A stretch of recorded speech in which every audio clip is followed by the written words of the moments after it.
Hello, you are here today to watch this presentation from the AWS recap from reInvent. We're going to be focusing on management tools and the top announcements from reInvent 2023.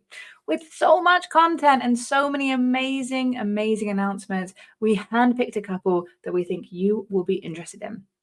So I'm going to run through these topics, have a demo for each of them, followed by some resources at the end you can go and check out.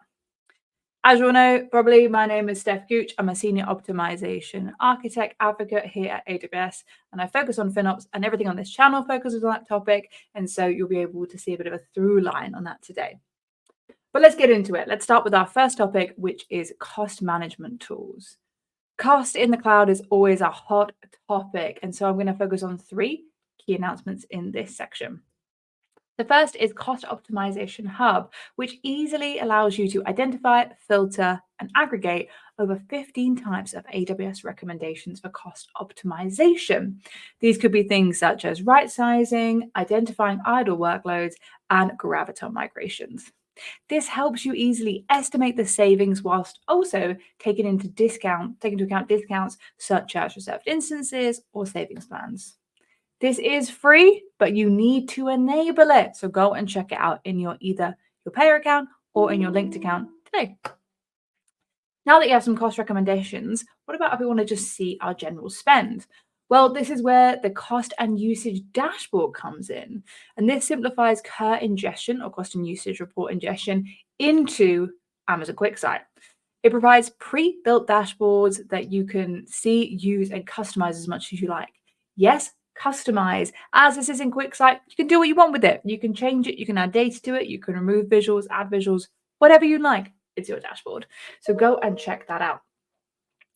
With QuickSight, you can now embed these things into applications, wikis, anything around these topics. So why not go and try looking into your cost data with this amazing granularity, but easy to understand visuals.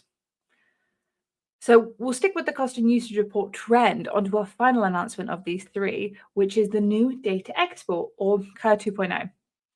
This allows you to easily create your cost and usage report while having custom CUR selections. You can choose the columns with row level filters using SQL. This enables you to set columns that you actually care about for your reports and also hide certain data you don't want people to see. There are also two new columns in this data. Account names, yay! Account names are in here, which is amazing. And then we also have nested column for things like tags. So with these three announcements, next time you look into your AWS billing console, why not check these out? But let's go into a demo to see how you actually use these.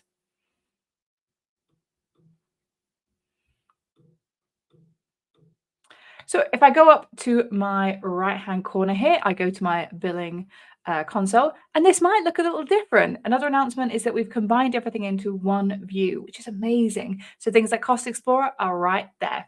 But let's go into our Cost Optimization Hub, which you can find at the very bottom left of the screen. Clicking in there, I can see immediately how much I can save, which is great. But I can also filter this to make it a little bit more granular, focusing on tags, regions, or even accounts. So let's dive into some of these recommendations. So immediately I can see I have a bunch for GP2 to GP3, which saves about 20% of your spend on that service. By clicking on this, I can find out more about that volume, more information in general, and how much it's going to save me. I can then go straight to my AWS console to have a look, or I could even go to Compute Optimizer to find out the background data for this. But let's go for one of my bigger savings. Let's have a look at the Graviton. So in this instance, I could move to Graviton, and that saves about 40% price performance on EC2. In this case, it's $143. But let's jump over to Compute Optimizer to see where this data comes from. This takes you straight to the resource and also shows you the other options you might have for it, but shows you one of my favorite things, which is the CloudWatch metrics that support why you could move to this and what impact it will have if you change to this instance type. So that gives you a nice summary of Cost Optimization Hub. But let's go and focus on our data export side. So we go over to the left-hand side, data export. This is also where you'll find any cost and use reports you had previously. We have both the cost and use report dashboard and the CUR 2.0. So let's create. You might recognize this if you're a cost and use report lover. There is your normal setup, the questions it normally asks. How granular do you want it? Do you want resources? But here we go. This is where you can remove columns you don't need. Maybe you want to take out some discounts. Maybe you don't want to share that information. You can now do this. Following along down the report, it's all standard things that you are used to, and you can just create this in your account.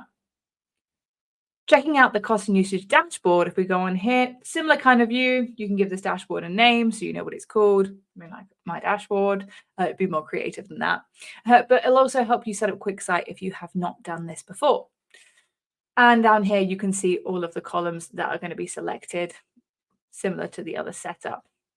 Okay, so now you can see exactly how to create this dashboard, this data sets, and also where your cost optimization hub is.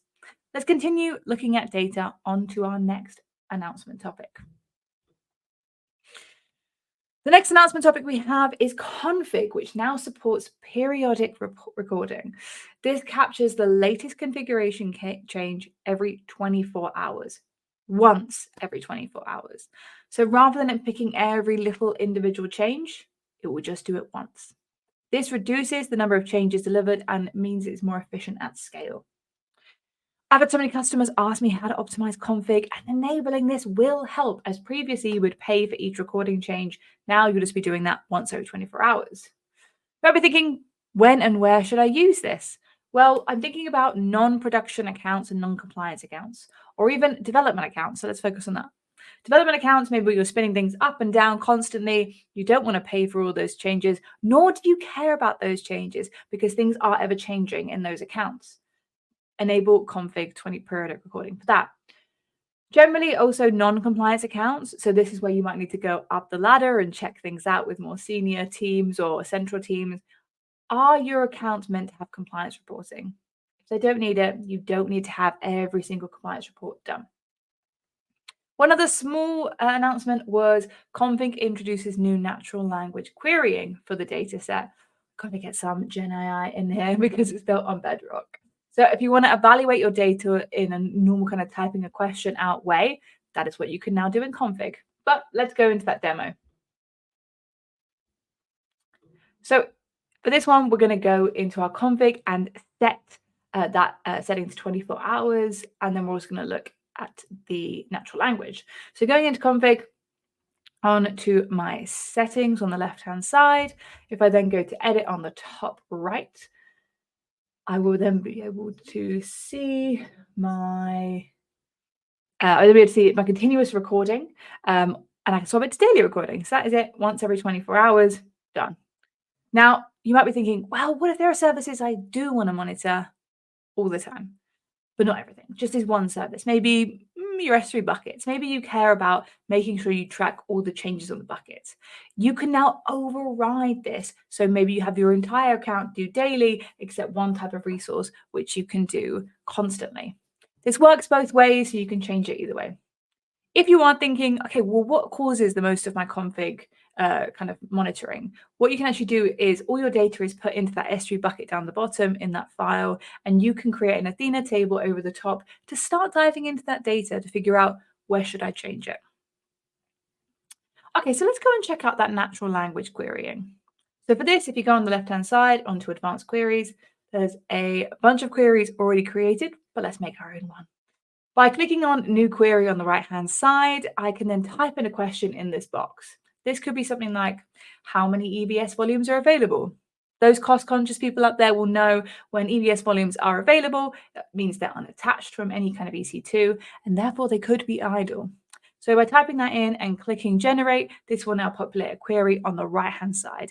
Now, I know nothing about this kind of querying language. I'm not really sure what they're using. You might think it's SQL, but I don't know the format. So if you're a beginner and you want to learn more, this gives you a pre-made query, and now you can see the format.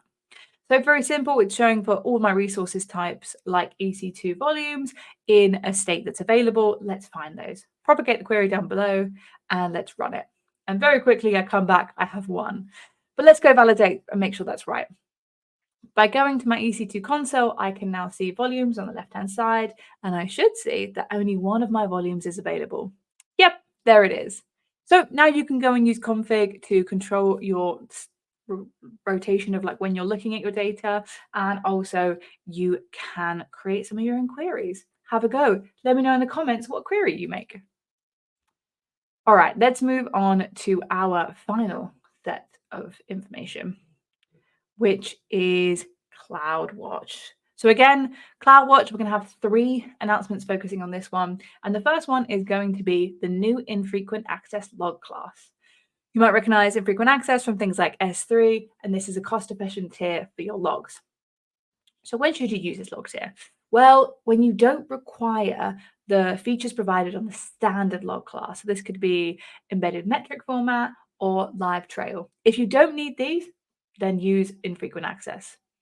Also, if you have things like debug logs or web server logs, these are quite verbose and rarely need that advanced functionality. So again, another opportunity for you to use that class. Finally, Internet of Things is also a good opportunity. This syncs quite well with infrequent access, again, not really needing the standard level of information. The second announcement is log pattern analysis is now available. So this is a simple way for you to analyze your CloudWatch logs. It allows you to identify things like duplicates, but also dive into that data. What logs are actually coming up regularly? Are they debug? Are they information? Are there errors that are constantly coming up that you might want to check out? And finally, another natural language query generation comes up for logs. So you can type in your questions and again, similar to config, you'll be able to see some of your data. Let's go into our final demo. So if we go on the left-hand side, go on with CloudWatch. So let's find a log group and let's have a look at the pattern analysis first and see what trends are coming up. By choosing a log group and then changing my time frame to a little bit longer so I get some more data, I can just run the query. Boom. That's it. Super simple. And then if I look down the bottom, I'll see some of the logs generated in this time frame. But let's go into that pattern analysis. There we go. I can see some patterns, some things that are coming up. I can see my different severity types, such as info and debug. But also I can see these logs are the same. This is the same information over and over again, which means I'm paying for it over and over again. As your CloudWatch logs, you pay for the ingestion. Why don't we have a little look as what is going into those logs? So I can actually drill down into them by clicking on the box on the left, which I will do in my demo. But you can see generally that these are also a CSV. So let's have a look. They're comma delimited kind of notes. So if we look into it, and I can also see the time frame in here, this is actually a CSV. This is just a print statement of all of my logs, which is not actually helpful for logging. So go and review your logs and see what is actually needed. Let's try that natural language query. Why don't I ask how many debug logs I actually have in this account? By generating that new query, same as config, this will spit out a query for you. And you can have a look at this in the changes at the top, and then you can look at it in your log. So run the query, go over to the logs, and down the bottom, I'll see how many debugs. Quite a lot of debugs. If you're in a production account, you should not have that many debugs. So make sure you go and check if your applications are in debug mode, which could be costing you more. Finally, let's have a look at that infrequent access class. So if I go to my log groups, let's have a look for this one. In my log groups, we'll find that and click into it. First of all, as a side note, I can actually see that I've got never expire on these logs, and I've got a lot of logs. So as a side note, remember, set your attention policy for what you need. Focusing on that log class, I can see that I'm in standard. Maybe I don't need standard. So let's see if I can change it. If I click on the top and I look down, I can change my retention period, but I cannot change my log class. You can't actually change your log class for an existing log group. You can't change your log class for an existing log group, but you can do it before you use it. AWS creates them for you a lot of the time, but you can get ahead of that and create it yourself when you deploy things in infrastructure as code. In my CloudFormation here, I am looking at creating a CloudWatch log group, and I've actually set my retention period here, which is great. But you can control this. So by adding just one line to decide what class you want, you can add infrequent access, and then moving forward, that will be the standard one that you utilize. Maybe think about it for those non-production accounts when you need to create your log group. Okay, that is it. That is all of our demos. That is all of our information. So let's just recap what we went through. So summary, enable those cost visibility tools. If you haven't already, go check out what you're spending money on and go check out how you can save money. Utilize periodic recording for those accounts that you don't actually need to record every single thing. And investigate new ways to optimize and view your CloudWatch logs. See what's actually happening in your account. Also, you can check out this blog. I will put a link in the description below, but this is a reInvent blog based on a lot of these announcements that you can have a look at. Thank you so much for watching. We hope you found this useful, and we'll see you later on the next stream. Thanks. Bye.